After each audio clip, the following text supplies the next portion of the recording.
If you have around $35,000 to spend and you're looking for a premium hatchback, you may be looking at the Volkswagen GTI or the Mini Cooper S Clubman. Surprisingly similar in many ways, yet completely different in execution, both of these European hatchbacks offer just as much fun as practicality. But which one should you pick?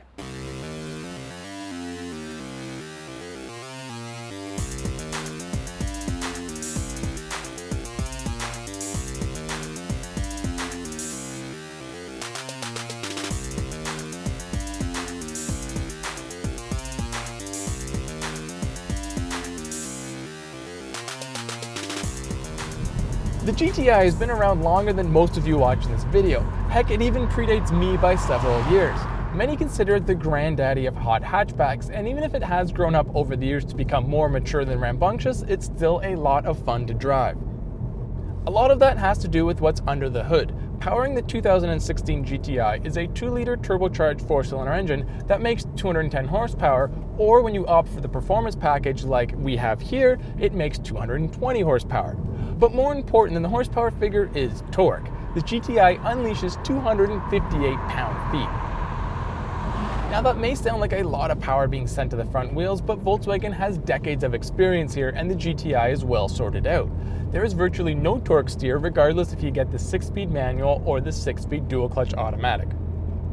With more power and less weight, the GTI is the noticeably faster vehicle of the two, and the engine is more willing to rev. The turbocharger can be heard going on and off boost, and there's a nice sound that's pumped into the cabin through the firewall thanks to an intake tube. You can't go wrong with either transmission, as the 6-speed manual is very smooth and the 6-speed dual clutch is one of the best on the market when it comes to a front-wheel drive vehicle. There's virtually no jerkiness that are associated with some other dual clutch transmissions, and gear changes happen quickly. But the GTI is more than just an engine, it's the total package. Handling is just as impressive as the drivetrain. Steering inputs are sent to the front wheels almost immediately, body roll is kept to a minimum, and the car rotates through corners better than the average hatchback. It's easy to see why the GTI has millions of fans around the world. Although the Clubman may not seem like a likely competitor for the GTI, they are almost the exact same size. Height, length, and width are all within a fraction of an inch of each other, even if your eyes are telling your brain that's not possible.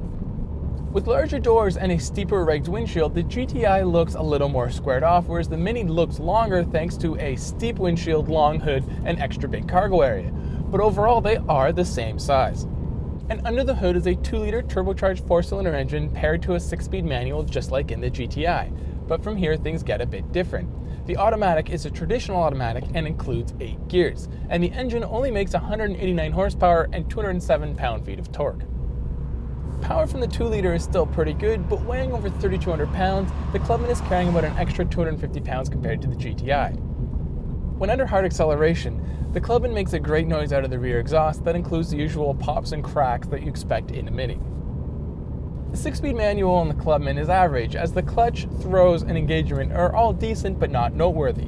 It does include rev matching downshift, which works pretty good except for the 3rd to 2nd gear downshift, at which point there's a bit of a delay and easy to catch out of sequence. Steering feel and handling are pretty much on par with the GTI, which makes sense since this Mini and that Volkswagen are two of the better front-wheel drive platforms available on the market today.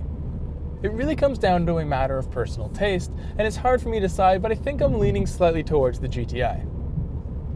Ride comfort is also very similar between the two cars that offer adjustable drive modes that include optional adjustable dampers.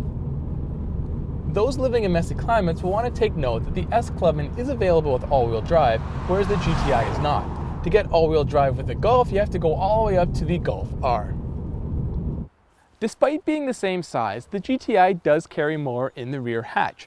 Now the Mini does have a sunken load floor, and since it is a Clubman, it features these cool split opening rear doors. Now the downside of having these split doors is you get a pillar in the middle that blocks rearward visibility, and the window itself is smaller. Plus, you need to make sure you always close them in the right order, because if you do it the wrong way, they're just not gonna close. Surprise, surprise, but when it comes to price, once again, these two cars are very close. As tested, the GTI Performance came in at just over $35,000.